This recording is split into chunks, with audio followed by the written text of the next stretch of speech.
Hey Marcus, how are you, man? Hey, how's it going, man? Great, man. Life is good. Yeah, man. No complaints here, brother. How's your New Year's? It was great, man. Very, very low key. Just spent it with my girlfriend. So, really, really enjoyed it, man. How was yours? Real chill, man. We actually stayed in, man. My wife and I, 'cause we did our honeymoon right after the Olympia, man. So we decided to stay in. We were gonna fly to Miami, man. We were like, you know what? We've been traveling like crazy this past year, man. We're like, now we're gonna sit in and just chill. Yeah, that's awesome, man. Glad to hear it. Well, first off, I just want to thank you for coming on the podcast, man. It's been a long time coming, it seems. But absolute privilege and an honor to have you on, man. Been really excited to just talk bodybuilding with you for a while. So, Dope, um, man. I appreciate you having me. I really do, man. And you put out a lot of good stuff, though, man. Like even I saw the list of the new shows coming up for this year, and the fact that you get other female, male bodybuilders on your podcast as well, man. That's pretty cool, man. yeah, man, just trying to do what I can, elevate the classic division to really, what I think it deserves and really showcase the athletes, man, because, ultimately the athletes come first. And, I think if we, introduce people to the classic physique athletes and promote them, it's gonna eventually get back to, the ESPN thing that you and I were talking about before, man. That would be dope, man. Because I think the classic division has the ability and probably wellness too, man, to make that happen. I mean, it would be good to see all of bodybuilding, of course, can hit that aspect of it, man. But I don't know if the regular folks are ready to see all that yet, man. I don't know. I'm very curious. Yeah, yeah, we're definitely kind of in it seems like at least for classic, we're kind of in the infancy of the division. Obviously, it's been I think the first year was what 2017 for the Olympia. Yeah, I think it was 16 or 17. Yeah, I think you're right. Yeah. Yeah. Yeah, so I mean, we're just getting there, but I think, obviously with Chris and everything, it seems like we're getting a lot of people just who are interested in the gym and fitness more broadly, kind of coming in and being exposed to classic physique, which I think is really cool. And I think this is probably going to be the start of where we start to see classic just really grow. And you can almost kind of see it even at like the local level, the NPC level. So Absolutely. Totally agree, man. You're 1000% right. You're right, man. You're right. yeah, and I just wanted to congratulate you on an awesome year again, man. You had a very successful sophomore season here in the IFBB. So for those of you watching who don't know, Marcus won this year's Hurricane Pro Yeah. and then made his Olympia debut in Classic. Um, Yeah. Yeah. That was cool, man. It was it's funny in this division and the amount of talent we have in the class division, man. I'll be the first one to tell you, man, that social media, man, can be like a mind screw, right? Because you see all these guys in the perfect lighting, and they're looking thick and big. You kind of start doubting yourself, man. And then for me, I needed to see that, man. I needed to see what was going on backstage at the Olympia level, man. And then I think it's when it really got real for me. My apologies. It got real for me when I was standing backstage and talking to the guys, and everybody's super cool too with the Olympia too, man. Everyone's super cool. But when you're lined up, and you start looking around, you go, okay, I remember this guy. I remember this guy. It's just it's cool to finally see it, but it gives you the energy for in the the future for next year. Because this year, 2023, man, it's gonna be a whole different level, man. Now that I yeah, saw it, absolutely. yeah, I get the appetite for it now, man. Now that I saw it, man, I'm like, oh man. So what was it like backstage, man? Biggest classic physique Olympia ever. We had I want to say if you count the whole lineup minus, Logan Franklin being a scratch, I think it was 58 guys. What Yeah. what was it like backstage? Energy was insane. It really was, man. You know what's cool though, man? A lot of those guys backstage were super chill, man.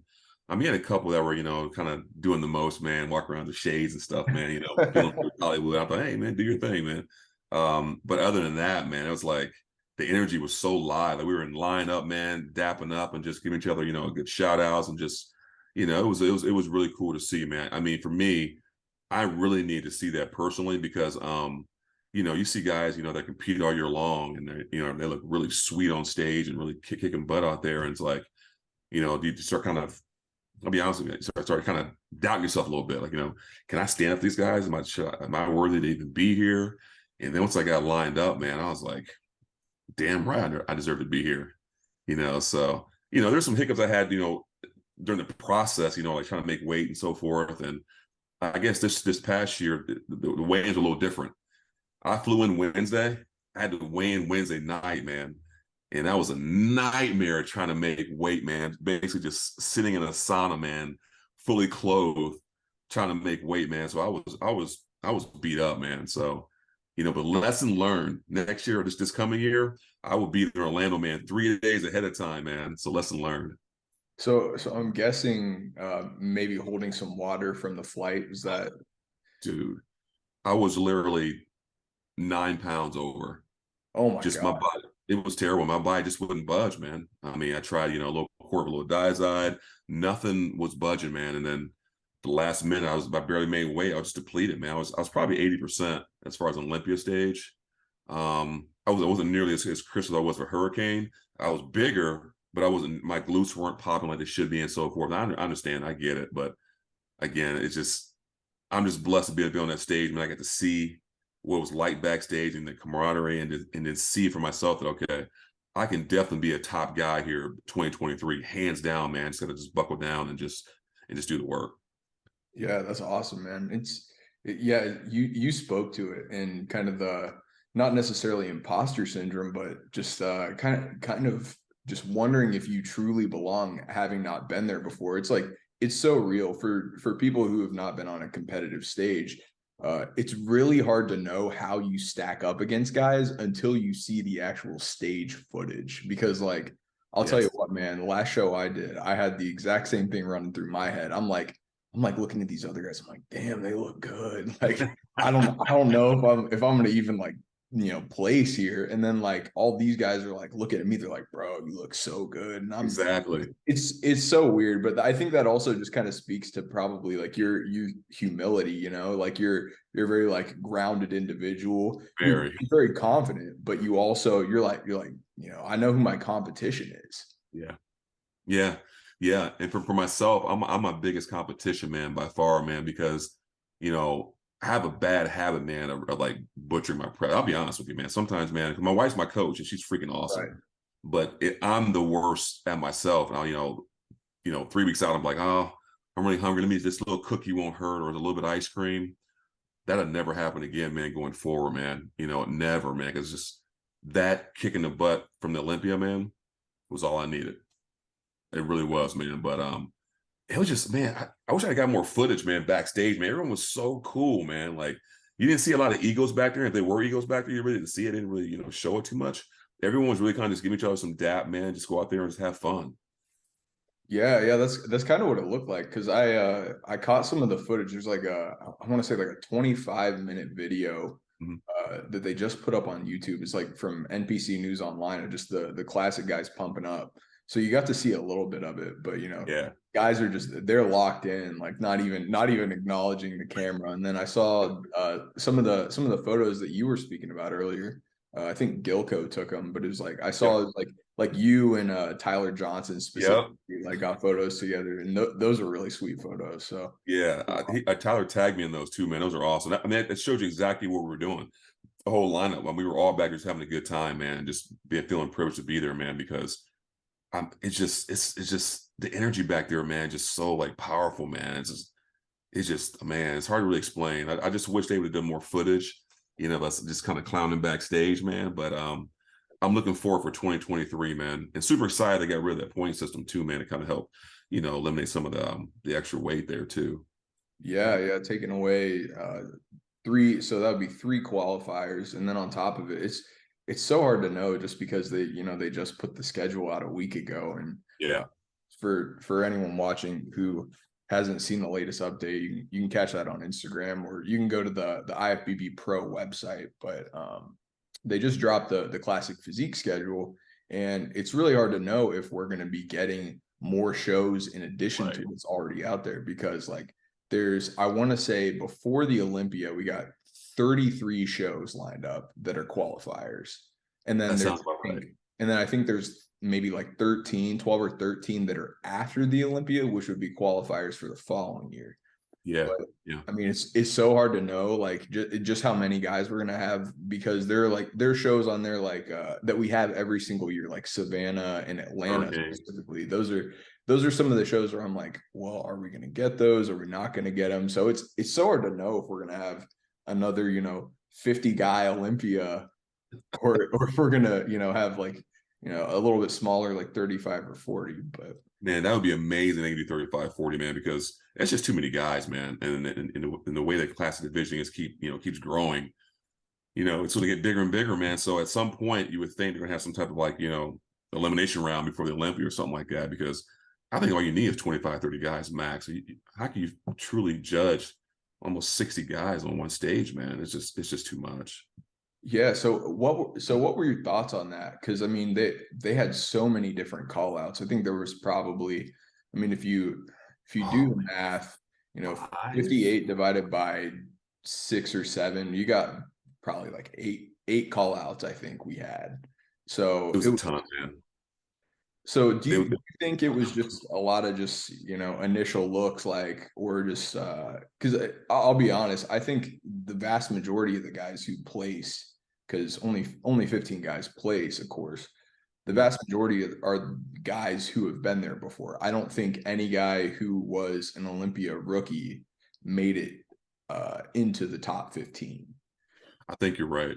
I think you're right, man. And being on that stage, I will say that certain people didn't even look at you as far as on the you kind of go out there and you're all pumped up and you kind of catch some eyes from the different panel here, but the main ones didn't even look at you. To be honest with you, that's what it felt like. You know what I'm saying? So you're just like, oh well, I'm gonna go out here and do my stuff anyway. It is what it is.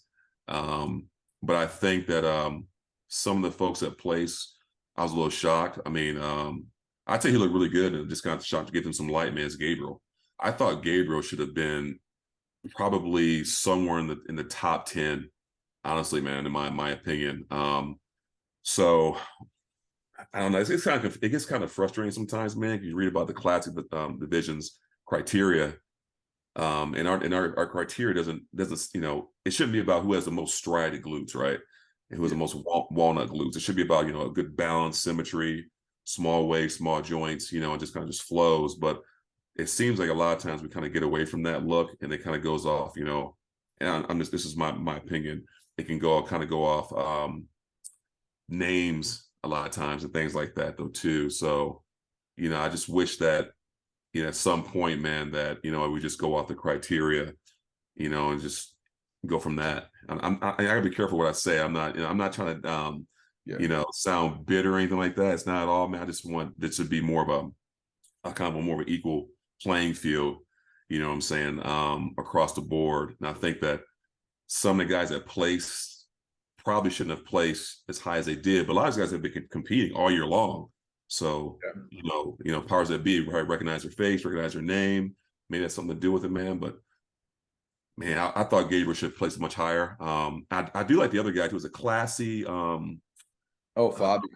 Yes, he is, Doug. I like him too, man. We talked a lot backstage in the athlete meeting, man. I think he should place a little bit higher too. He's got really pretty shape too. Yeah, and he's also one of those guys. He's got that big stature as well. Yes. And it seems like Classic is kind of going in that direction, just given that, and I think you and I discussed this before. We both probably had Breon over Urs this year. Oh yeah, absolutely. Yeah, because I mean, though Urs like is very deserving of all the praise that he gets because he's a fantastic bodybuilder. I mean, I just saw Breon that day and I was like, I mean, to me, he just looked more classic. He did, and I mean, for somebody I was actually standing right next to him, chatting with him too. And I don't really know Breon very well, just some real short interactions. But man, he was on the money, man. He was crisp. I'm telling you, man, everything was just pop, man. So I wasn't surprised the place that he got, unfortunately, man. But I think he should definitely place higher. But I'm not a judge. I'm not on that panel, so it is what it is. But I'm happy to see him go to 212 and do his thing, because now he'll definitely win some 212 shows, man. Oh, we finally get to see a Breon that's 212 and not barely making weight at 180, wherever it is. So I'm very excited to see what he does. Yeah, exactly. A look is just so different when you have to really sacrifice that fullness, man. Just really have to cut weight that hard. And there are It's guys tough. like, yeah, like Neil Curry too. He's going up to open, obviously, and I mean that man had to suffer to get down to his weight cap. I'm the same way. We're the same. It's weird because every time I go to my checkup, like blood work, things like that, I'm just right at 5'11". But when I come to the pro show, which I've only done two, they got me at 5'10". So I have to prepare to be at the same weight as Neil at 215. And I walk around at 250. Man. So it's I know what Neil was talking about, man. It's tough, man. Um, but what do you do? Just it is what it is. So, kind of getting back to what you were talking about with just really having to struggle to make weight at the Olympia this year. Yeah. So you were roughly what, 8 pounds lighter at Hurricane? Oh yeah. I went in at 214 in an odd number for Hurricane. Then we fed a little bit. So I probably on stage I was probably 216 maybe at Hurricane, maybe a little under that. But I was drier. I looked really good. The pictures don't really do justice with it. I mean, that's probably the best I've looked on stage so far. But then for the O, I was literally 9 pounds heavier, 8 pounds heavier than Hurricane. So, I look at my pictures, and my wife brought this up to my attention too. Was like, you can tell from my back was fuller and bigger, but I lost the crisp of the striations a lot, my hamstrings and my glutes. But that's just from my body just being, just trying to make weight, man. So like I said, lesson learned, man. Wherever the Olympia is at the following year, I think Orlando this year, I will be there 3 days in advance for sure. Because I was talking to Classy, we were at the meeting. Like I said, he's a big dude. He's like 6'2", I want to say. Mhm. He's a thick dude, man. But he's one of the nicest guys I met besides Tyler too, man. They were just back here just chatting away, just being super chill, just having a good conversation. Yeah, I'm curious, man. What was the highlight of that whole Olympia experience? Oh man, I would say when you're lined up and right before they call your name, for me, that's when it got real. That's when it hit me like, I'm about to walk here on this Olympia stage, man. And then we all went out. Actually, I take that back. We all went out together. That was the most highlight for me, man. We all gave each other some dap. It was like, I don't know, like it was with me, Ramon. I can't remember the other guys. It was just probably like 7 of us out there, I think, kind of spread out. And I kept wishing, like, man, I wish they'd get me a little closer to Ramon, man, so we can kind of compare each other, man. I was dying to get close to him, man. But it didn't work out that way. But that's probably the most excitement that I felt at the Olympia was when they brought us all together. And then we did our individuals being on that stage, man, and the cameras flashing, and it's been a live stream. That was not the most excitement for me. Yeah, that anticipation, man. Can't even imagine. Oh man, I mean, butterflies in your stomach, man. You're so excited, man. And so I'm really looking forward for this year too. Win another pro show and do it again, but come back. It's just gnarly, man. Gnarly. Yeah, yeah, man. So kind of spoke to this earlier. So the big Olympia this year, biggest classic physique Olympia ever. So you mentioned maybe like having a preliminary round or maybe a show before that. What do you think would be like the best solution to that? Do you think it would be having another show before, or do you think it would be because like it doesn't seem like really trimming the show lineup is feasible at this point. Uh, Right. so what do you think that would look like? How would you solve it? If I was in that particular seat, I had the final decision to do all this, I would definitely do a preliminary before the Olympia.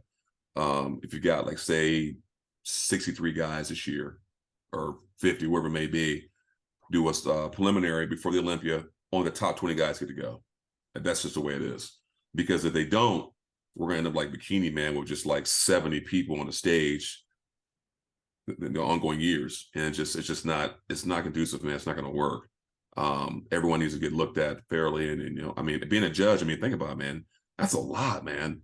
I mean, just to see this, I mean, that's just a lot of people to kind of judge, man. At some point, you gotta be like, okay, well, boom, boom, boom. Man, it's just human nature, man. So I think it would show the best quality of guys, 20 max. That's it for classic, man. And maybe some people out there may agree and maybe not agree, but you're gonna have to, man, because this division is blowing up so fast. Everyone wants to be in bodybuilding as far as classic. I mean, classic has, in my opinion, probably has the most top talent as far as that continue to come in each year. The Open is awesome. The Open will always be the awesome. Have the big guys, big mass monsters. But there's only a select few of those guys in there that really stand out. Like, ooh, okay. Again, this is my opinion.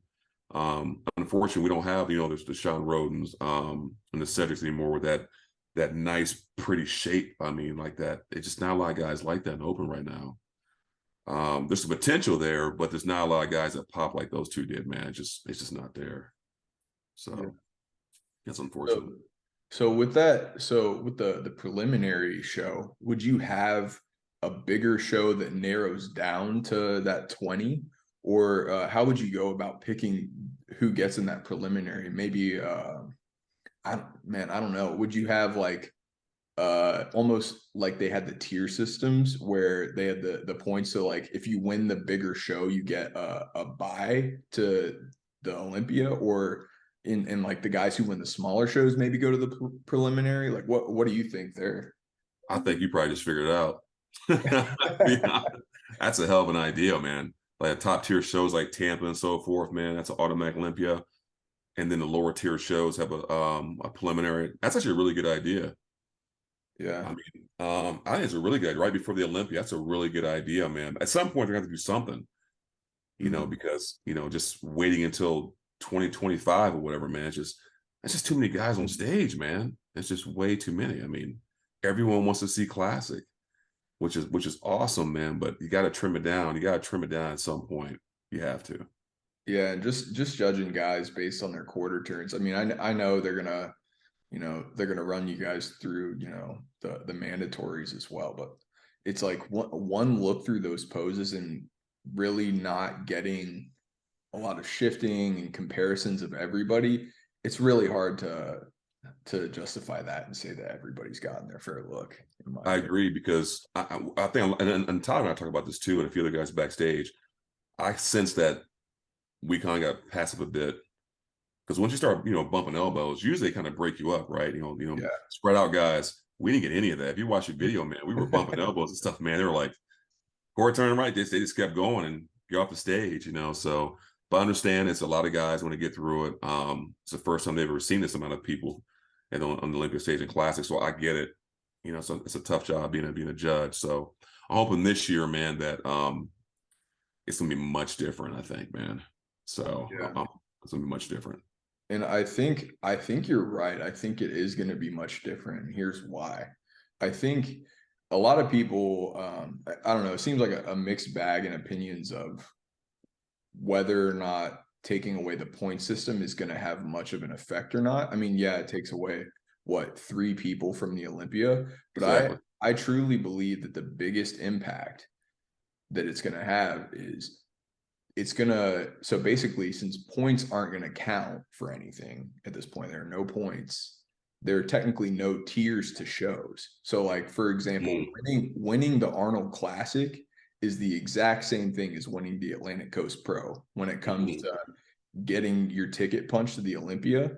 So in my opinion, what that's going to do is guys are going to plan their preps accordingly to almost like what their like comfort level is as to when they want to strike and like when their best chance to win a show is. And we're going to see more balance in some of these shows. Like we're going to, like, for example, like I do think some of the later shows in the year were a little bit more stacked than some of the smaller shows that were in kind of the May to July range. Like, for example, like if you were to compare the lineup at like Mid USA versus like the lineup at like Hurricane, the lineup at Hurricane was like much deeper.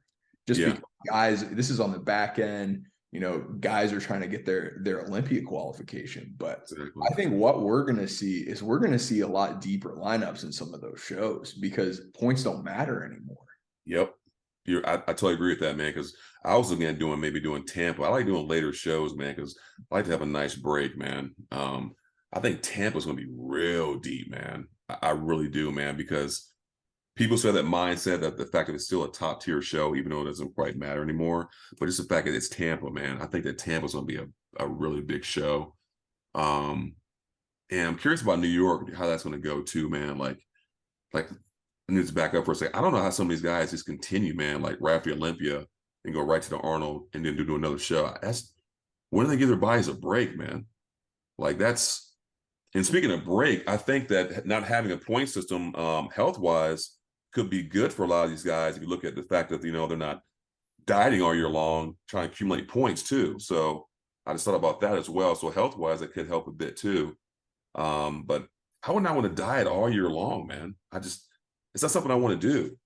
I just it's not for me to do that. For the guys that do it, it's a different type of mindset, in my opinion, man. But I like to enjoy myself too, man, besides bodybuilding. Yeah, absolutely, man.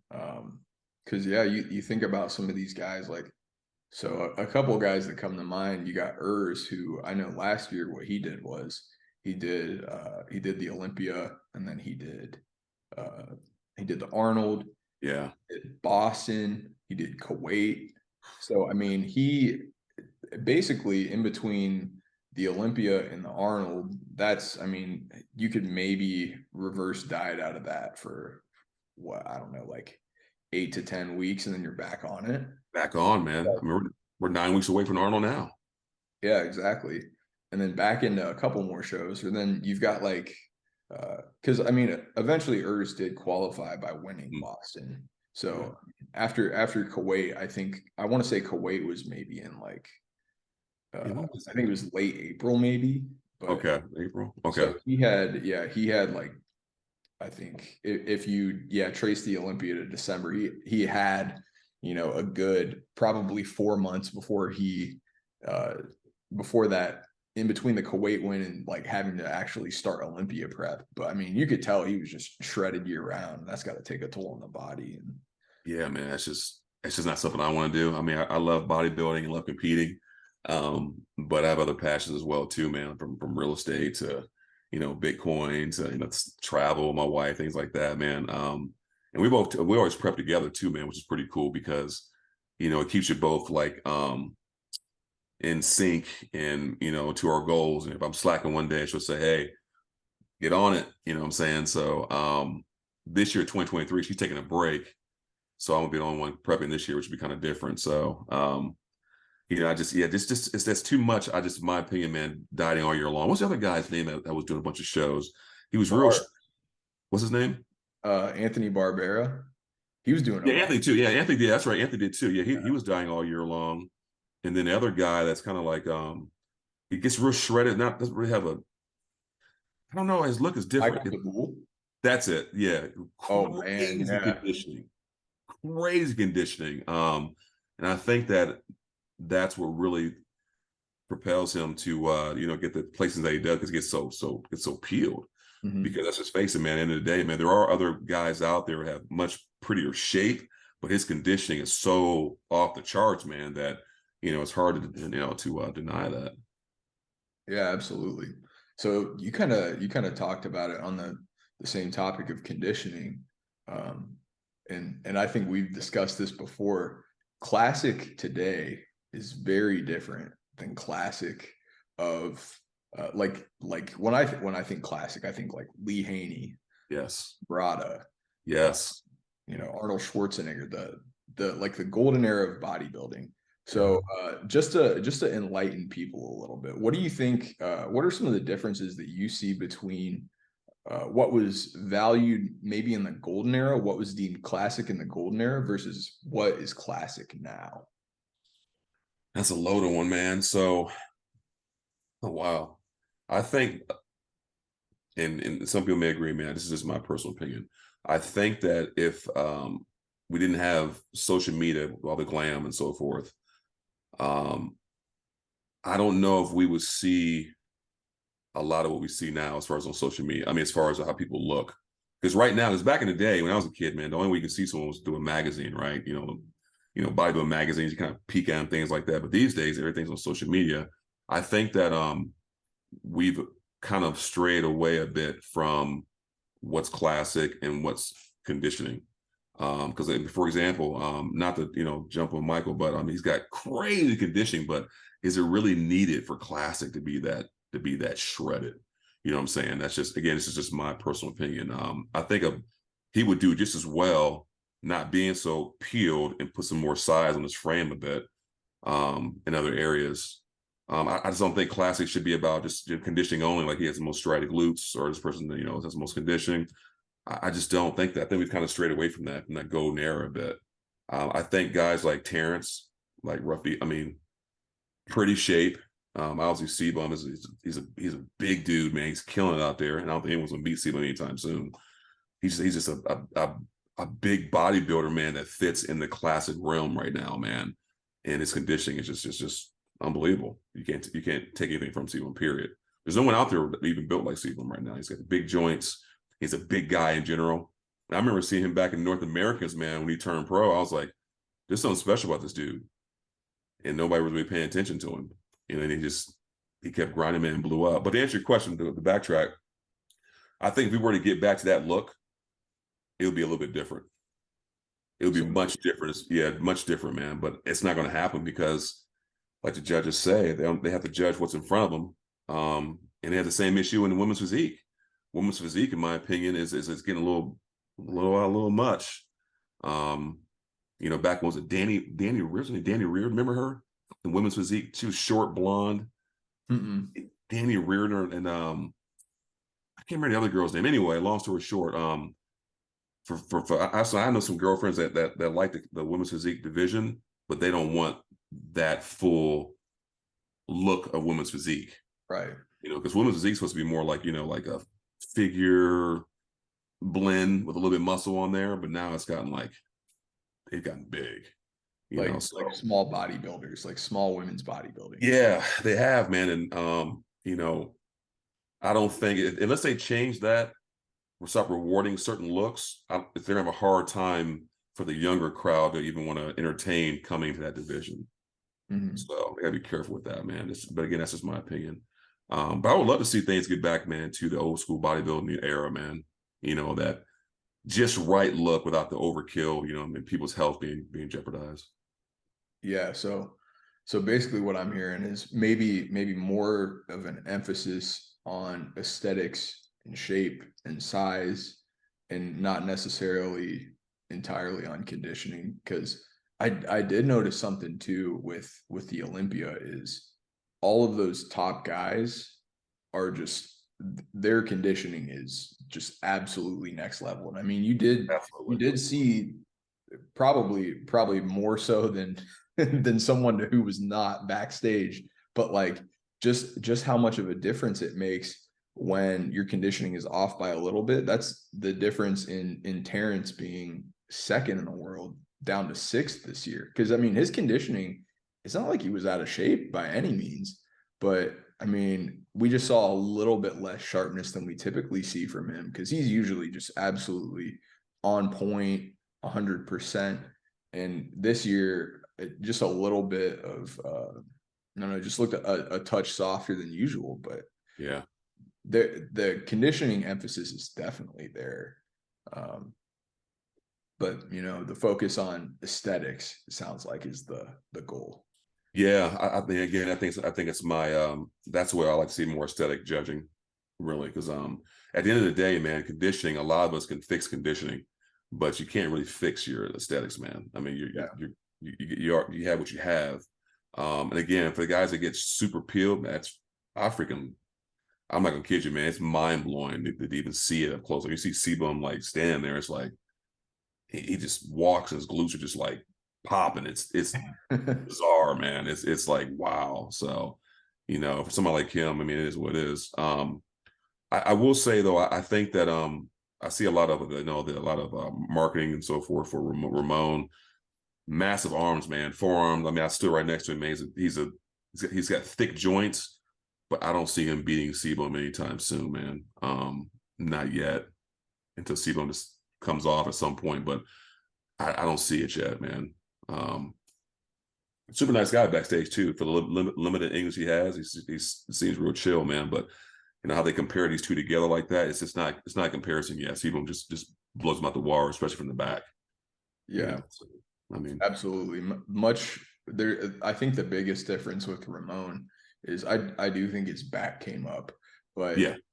it's the width and the thickness in the back that Chris, when you compare them pose for pose, I don't think there's a single pose that Chris loses to Ramon. But He doesn't.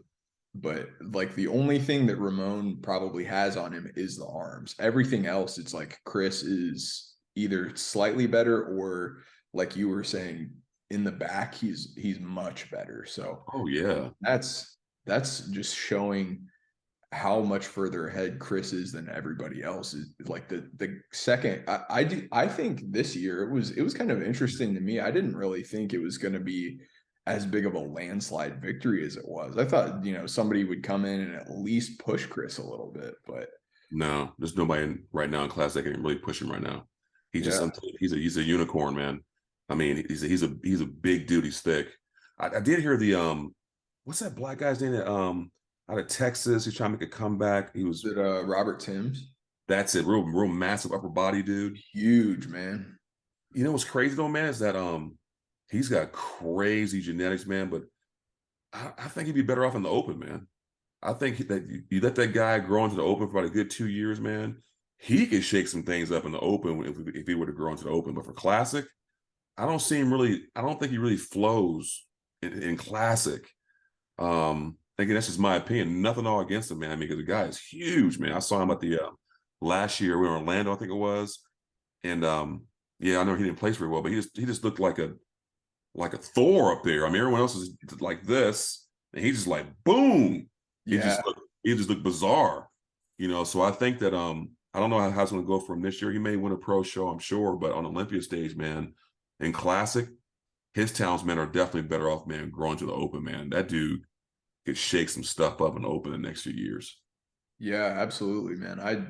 I really like Rob Timms, especially I think where he excels the most is not necessarily in it, because I think classic is a very it's a subjective term, which we'll get to that. I want your opinion on what the word means and like what specific features dictate classic.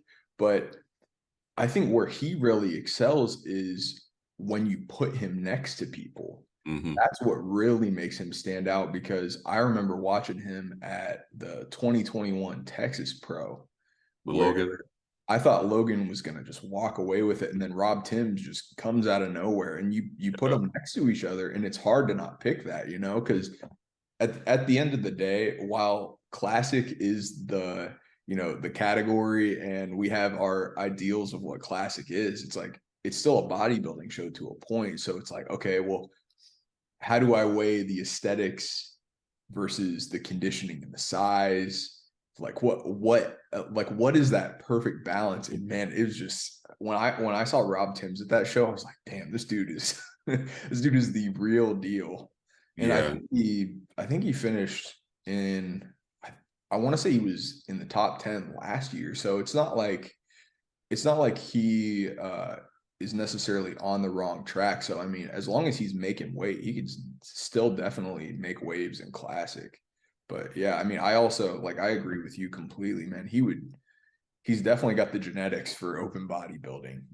absolutely, man. Huge. Yes, he could be. I mean, that's really his. I mean, I can't tell a man what to do. I've never met the man, but he's got the genetics, man, to really grow into open, man, and really shake some stuff up, man.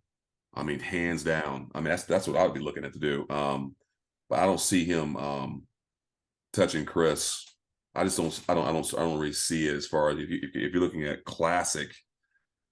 I mean, they're both big dudes. But man, I don't know how he looks right now, so I really can't say. I've got last year's, picture of him in my head, and I know his upper body is just, man, he's a large dude, man. So, but again, about the classic, for me, in my opinion, what classic is, man, um, small waist, small joints. You got some density on there. You got some good conditioning, and overall, just balance and everything just flows. You know, to me, that's classic. Other guys may have a different opinion about classic. And it's true. Yeah, some guys are more like a short.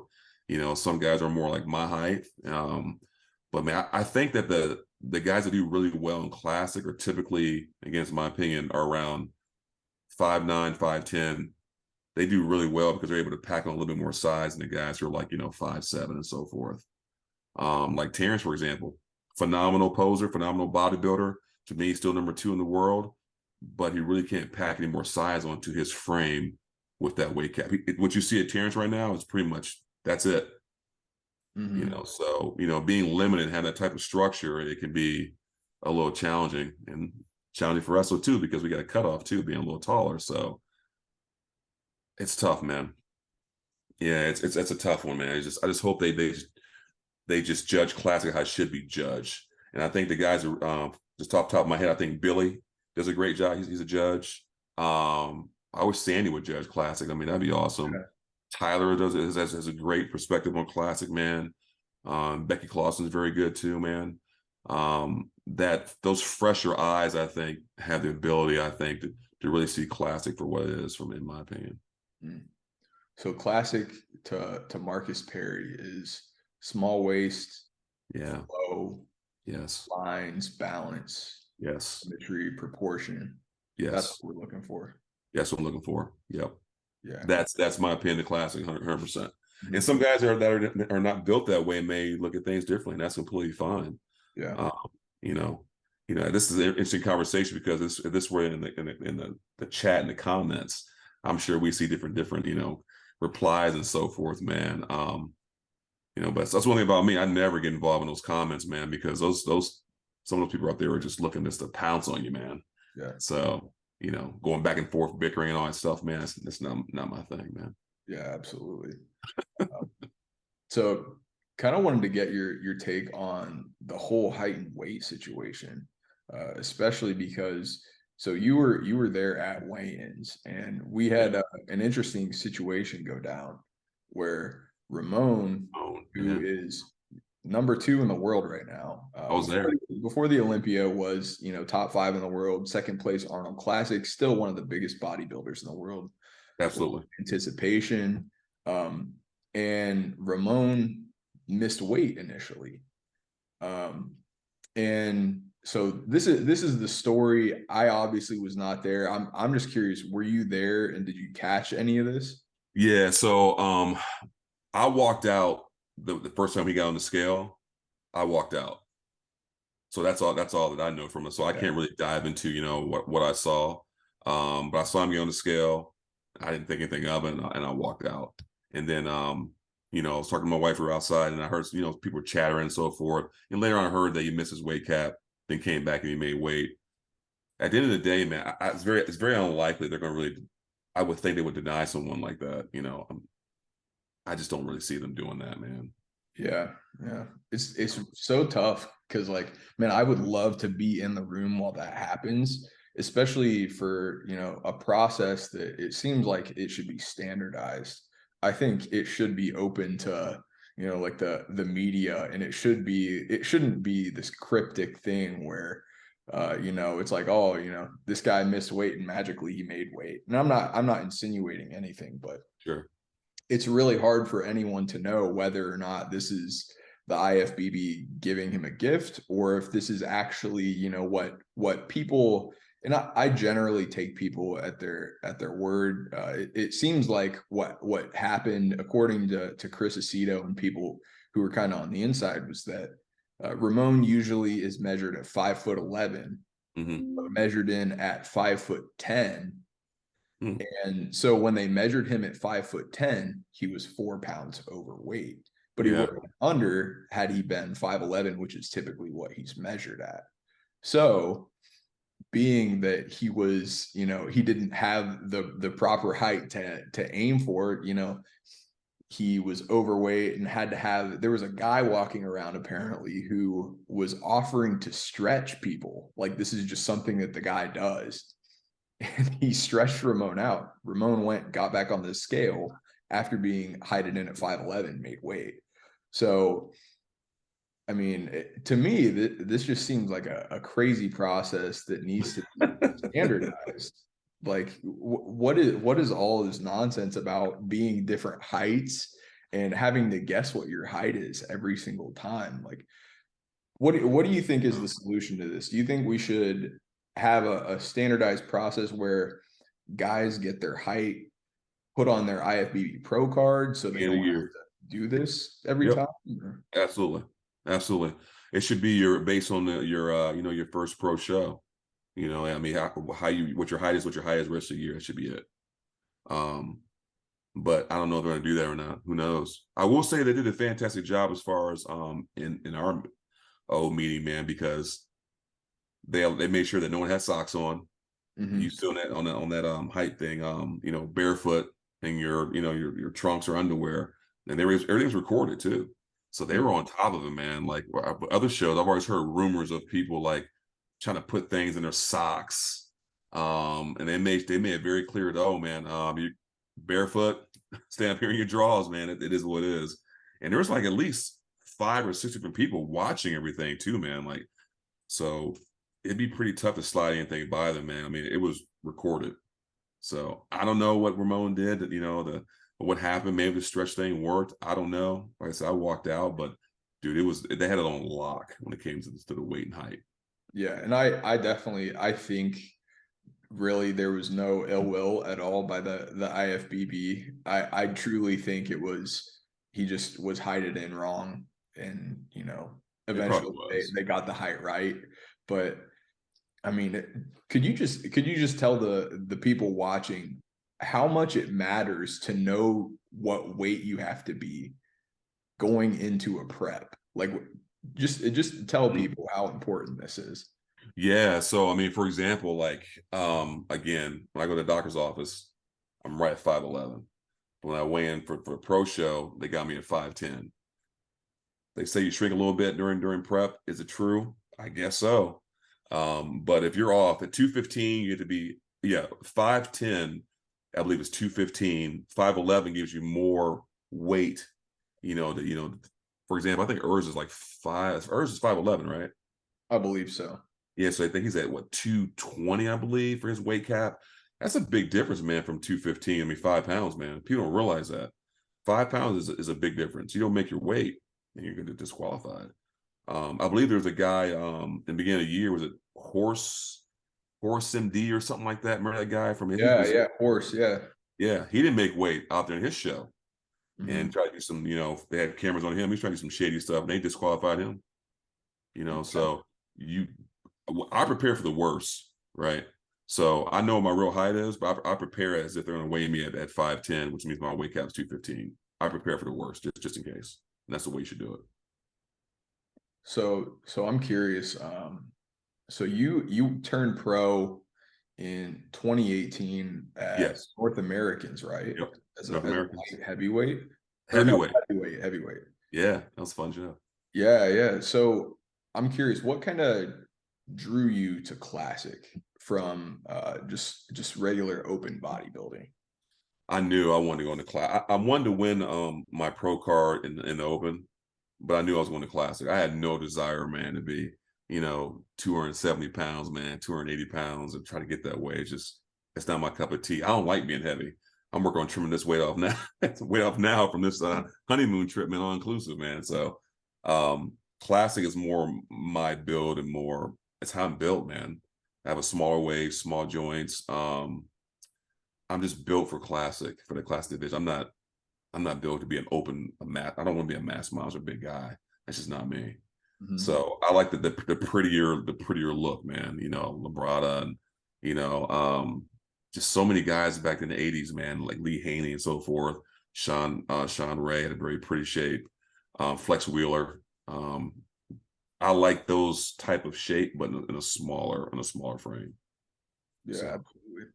so And also, I mean, another thing too is the demand, and you're kind of alluding to this to the weight aspect, but the demand on the body that training has as an open bodybuilder has to just be crazy. Like not yeah, as much as I love open bodybuilding, it's like there's a point. Our sport is only healthy to a certain degree, and when you are getting that big and really just pushing yourself and really loading your joints and yes.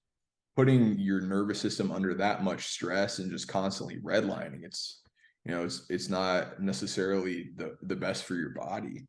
No, no, and I'm a big fan of the open. I love watching open guys out there, man.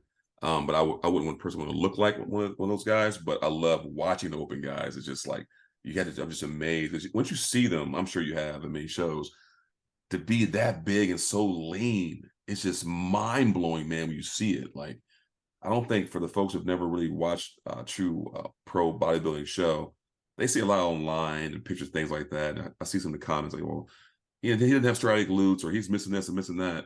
Until you actually go to a pro show, you don't know really what you're talking about. You don't, because those pictures don't do them justice. So, but you're right though, man. To be an open bodybuilder, man, you're putting a lot more strain on the body for sure, man. The food, the gear. I mean, just walking around that heavy is a lot on your heart.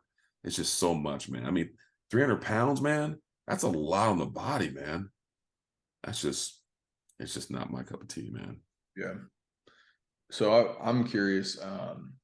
What does your training style look like right now? I noticed you put up a reel the other day. It might have been a reel or a story, but you were talking about how your focus kind of now is. I mean, for people who don't know what Marcus looks like.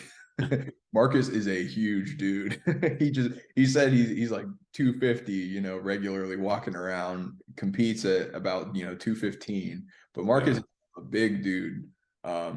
So you have to train for years and years to look like Marcus, obviously, to be at this high of a level in bodybuilding. But Thanks, you're kind of more in the stage of refinement at this point, not necessarily putting on size from what I understand. What is your training style looking like right now?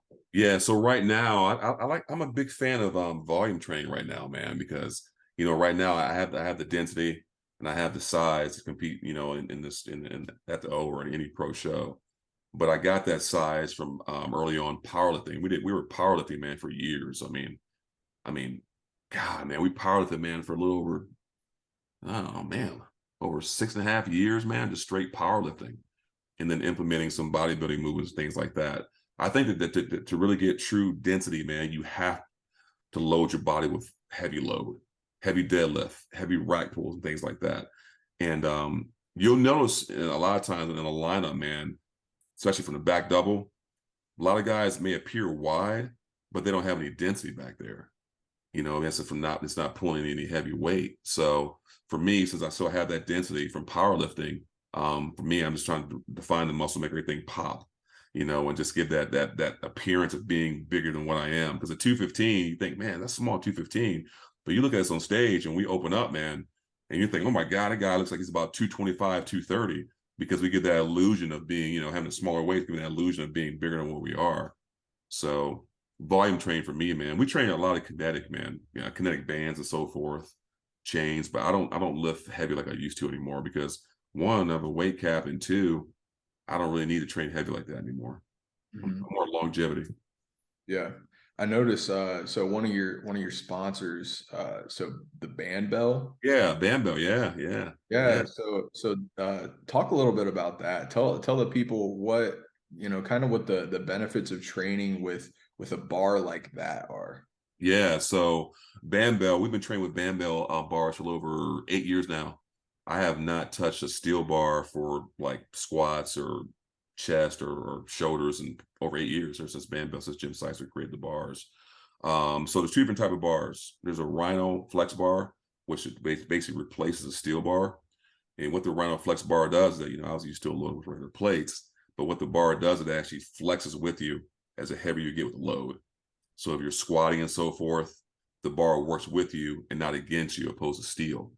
Now, don't get me wrong, steel has its place. For heavy rack pulls, I'll still use a steel bar if I do decide to pull again heavy again.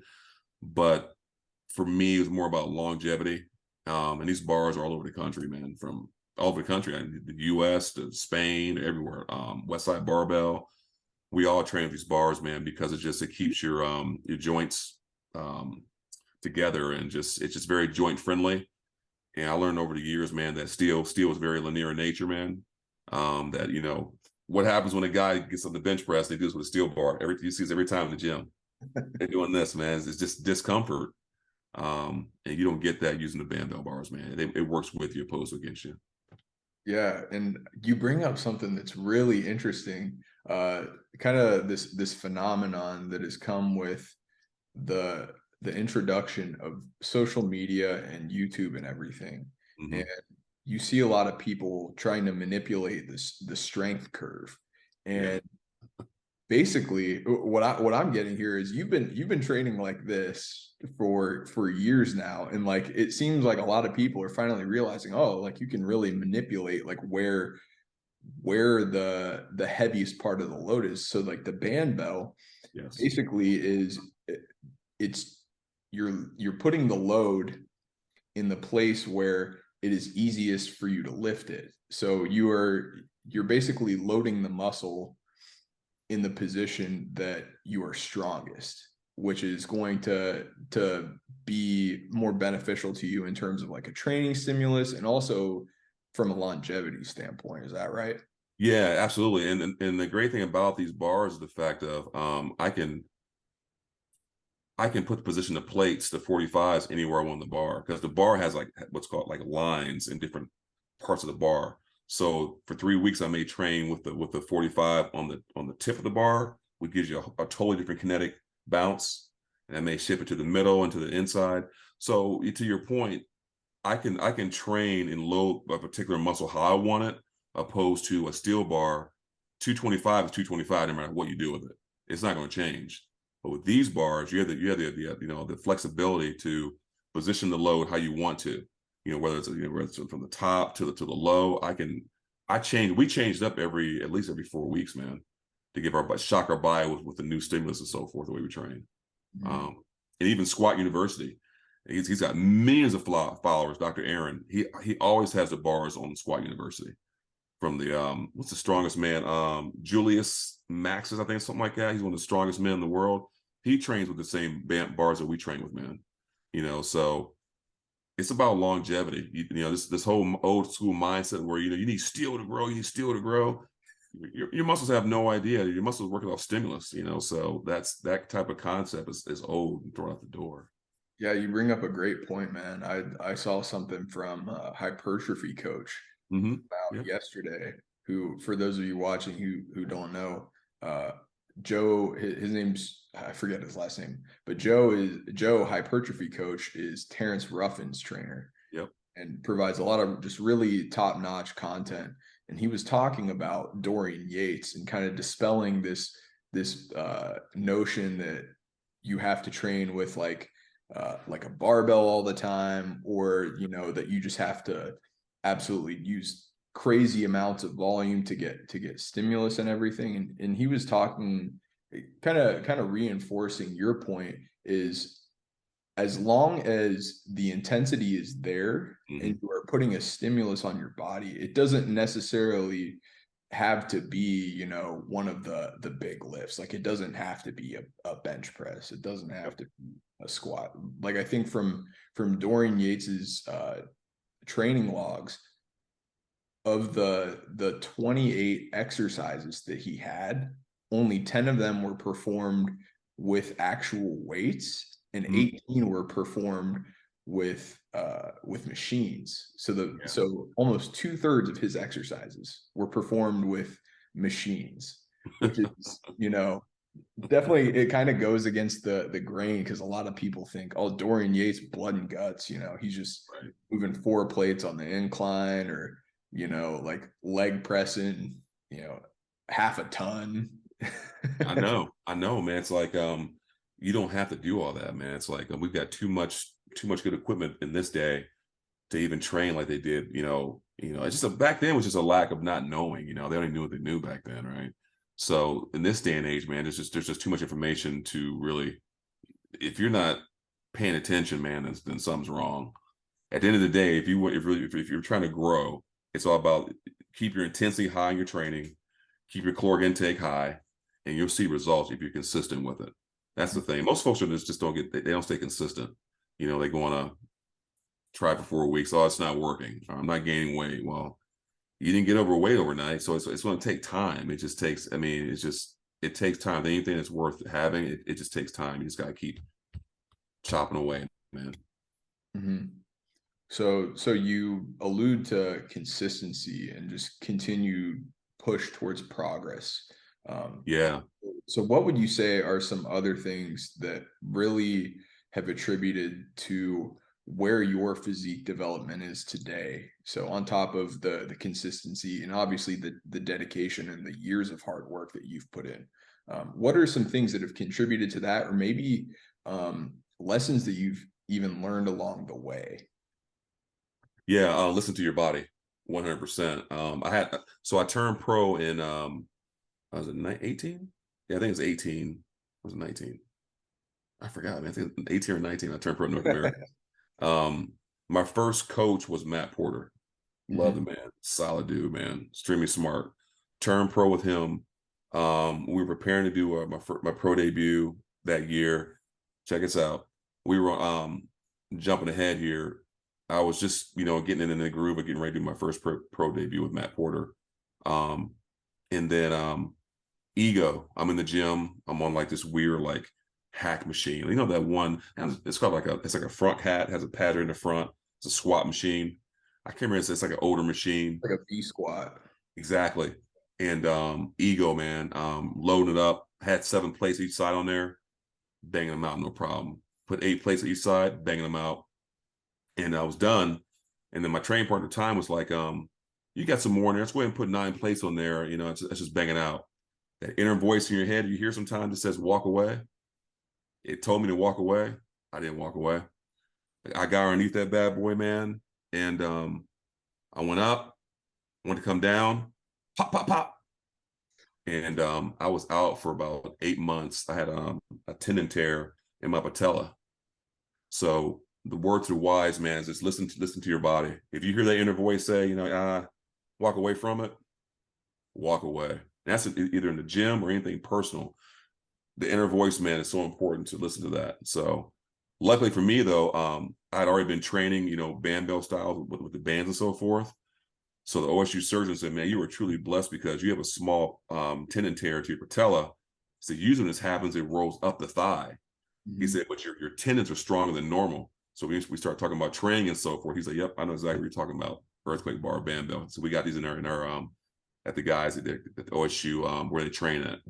So I was blessed, man. It's lucky, man. I could have been out longer, man. But I know that's another reason I would no longer touch a steel bar, man.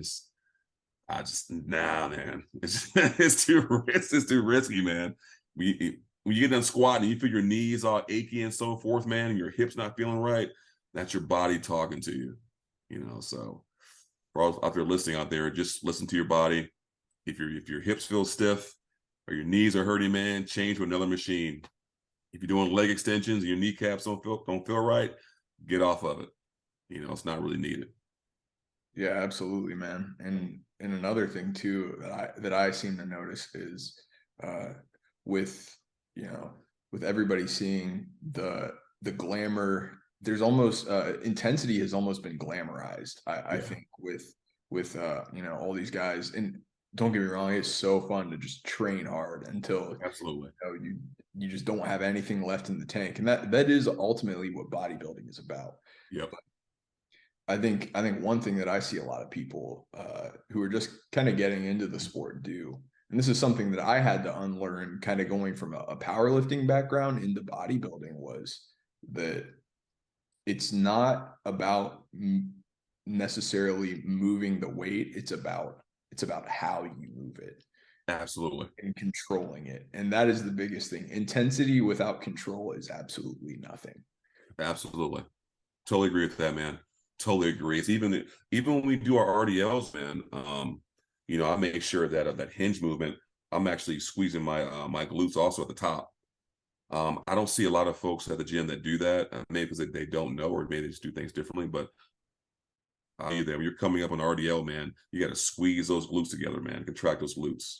And actually, I started doing the butt blaster, man, because after I'm seeing some of these guys' glutes, man, from the I'm like, oh hell no, I got to get my butt, get my glutes right, man. So I started doing the butt blaster, man, and make sure that at the top, squeeze, contract at the top, hold for 2-3 seconds, man, man, it's I should have been doing this a long time ago, man. So Yeah, that you machine know, is the real deal, man. it I love is. It is the real deal. A lot of guys may think it's only for girls. You're wrong. You're wrong, man.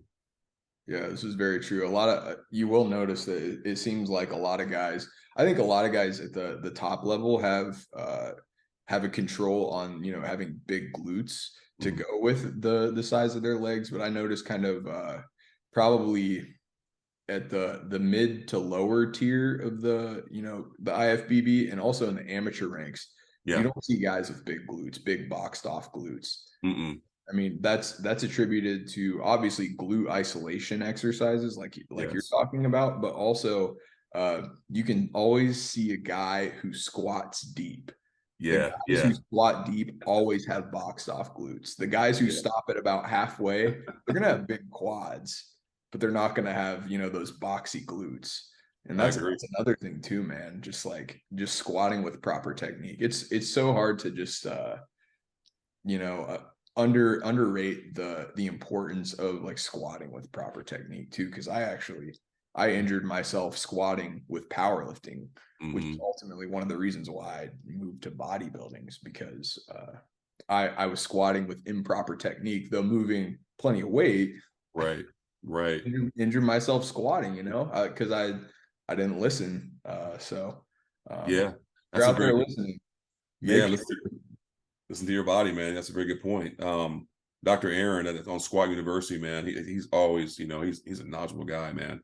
You want to learn how to squat or, whether it's chest press or just mobility in general, man. Like there's a lot of good knowledge on his IG. And he's a big fan of also, the band bell and kinetic training bands and so forth.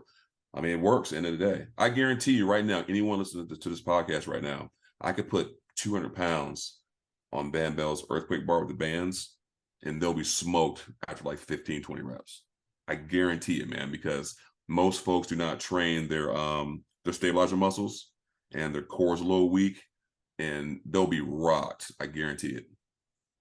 Yeah, man, I would be so curious to see. I mean, shoot, man, I'm gonna have to see if my gym has a band bell, because I might start implementing that into my training a little bit. Um, It's awesome, man. yeah, yeah. I mean, from all the things that you said, I'm very intrigued, and always looking for new training stimuli and just different approaches, man. It's always important to try new things when you're trying to build muscle. Absolutely. Yeah. Are you coming to the Arnold this year? Yeah, I'll be there, man. So I'm originally from Columbus. I don't know if Oh, I okay. if I mentioned that, but yeah, man, I was born and raised in Columbus, so I live in Tennessee now, but um was definitely planning on being in Columbus for the Arnold, and like I mean, I still have a gym membership in Columbus, man. So like as anyone who goes there semi-frequently should, um I'll definitely be there. The plan is I'm still trying to figure out the media credential situation, but Okay. definitely be there covering it. All right, perfect, man. Because obviously I'll be down there with All Max. We've been All Max since 2016. Right. I will have one of the bars there, and I'll bring a couple bars there at our booth because Yeah. we usually do contests and giveaways stuff like that. And depending where you're staying at, I can take you down to our gym. We can train down there though too, man. If you want, there'll be some people popping in on it from Arnold too, so Yeah. we can get some workouts in if you got time. Yeah, yeah. So you guys are at Grandview Pro, right? Yeah, yeah. So Grandview Pro is a smaller gym owned by a doctor, man, who's really heavy into fitness, man. And he lets you train how you want. There's no like, some gyms they stipulations you can't train with certain people, or they think you train someone, all that stuff, or you can't. Some gyms give you a hard time, like commercial gyms. Not Grandview Pro, man. It's just the Yeah. members there are super cool. You can train how you want, man. Yeah, man. I actually, so you'll think this is funny. As soon as COVID had started, so obviously everybody was trying to find different ways to train during COVID, right? I spent plenty of time back home in Columbus, but the gym that I was actually training at, like right when everything started opening back up, was Grandview Pro. I was there for Oh, probably snap. like 3 or 4 months before I eventually moved out of state. So, I Okay. mean, for anyone watching, if you're going to the Arnold, Grandview Pro is a fantastic gym. Could It not is. recommend anymore. I mean, it's a great environment. The people there, the owners are awesome. Yep. And really cool setup too, especially when the weather's warm. They've got like the cool like you can, you know, pull up the garage Right. doors and you Yeah. can like they got turf outside and everything. So Yep. really, really awesome setup. I usually train at American Barbell, which is down in Oh yeah. yeah. Pickerington. Yeah. Yeah. Yeah. Good equipment. Yeah, fantastic equipment. And they're expanding right now. That's another option for you guys, but that is a bit of a drive. Grandview Pro is much closer to the Arnold if you're not It trying is. to drive so It is. It yeah. is. And they've actually at Grandview, I don't know if you've been there recently. They actually knocked down a wall. So we got a little bit more room now. He's actually going to plan on building something from the ground up, which is gonna be really cool. But yeah, dude, Grandview Pro is super chill. And so I was gonna tell you, man. Yeah, we definitely have to link up, man. We'll get some workouts in and get some footage in because a lot of guys from the Arnold will be training at Grandview anyway. Right. And it's super cool. We love it in the summertime. Summertime, man, with the garage doors up. It's literally like 90 degrees in there. It's the best time to train, man. You're drenching sweat, man, getting it in, man. So that's why we love it even more. Yeah, man. Definitely easy to get a pump there in the summertime, that's for sure. Oh, heck yeah, man. Absolutely. Absolutely, man. Yeah, so maybe we could plug your sponsors there. So you mentioned All Max. Yeah. So you've been rocking with them for quite a while. Yeah, so we've been fully sponsored All Max since 2016. All Max Bam Bell and Liquid Sun Rays. I actually signed with All Max and Liquid Sun Rays the same year, 2016. My wife and I did, and we've been with them since. And Bam Bell, the career of Jim Seitzer is a close family friend of ours. So, you know, he was a powerlifter in his day, man. He's one of the first members of West Side Barbell, man. So everyone you can think of in the fitness community knows who Jim Seitzer is, man. Just full of knowledge, man. That's what got us into powerlifting, man. 'Cause I knew nothing about powerlifting. You know, he was like, I used to see him back in the back room of this old gym to train. I'm like, who's all these big chubby guys back here screaming and stuff, man? What are they doing back there? And one day he invited us back there, man. I never looked back. And that's what helped change my physique and my wife's physique as well. All right, man. I think we might just wrap there. Does that sound all right to you? Yeah, cool, man. Definitely. Let's stay in contact, man. And for the Arnold, man. Hopefully you'll be there for sure, man. Make sure you get a hotel. I know you know the area pretty well, but if you need another area for me to look up for you, just let me know. Yeah, really appreciate that, man. I'm getting everything in line right now, just waiting to hear back on kind of the media credential situation, just so I know like what type of passes I need to get and everything. But yeah, sorting Yeah. everything out, definitely gonna be there, man. It's gonna be such a great time. Oh yeah, absolutely, man. Arnold's is always wild, man. And afterwards too. And hopefully the weather's decent. We always go out and do something fun, man, with team dinners and stuff like that, man. So, you know, stay in contact. Maybe you can't get a hotel, let me know, and I can pull some plugs for you. Appreciate that, man. I All want to right. I want to just thank you again, man. It's been such a pleasure, such a privilege just Same. having you on, man. Want to plug Marcus again. Go follow him on his Instagram. That is it the Marcus Perry IFBB Pro? Yep. Yes, sir. Appreciate it. Yeah, All right, appreciate so it. everybody go follow Marcus on Instagram. Use his codes. I believe all of those are in his bio. You Yeah, guys will probably be seeing him on the stage again in 2023. absolutely. So make sure you go follow him there. And Marcus, thanks again, man. Really appreciate you. I appreciate you, brother. Stay blessed. Hey, take care, man. All right, peace.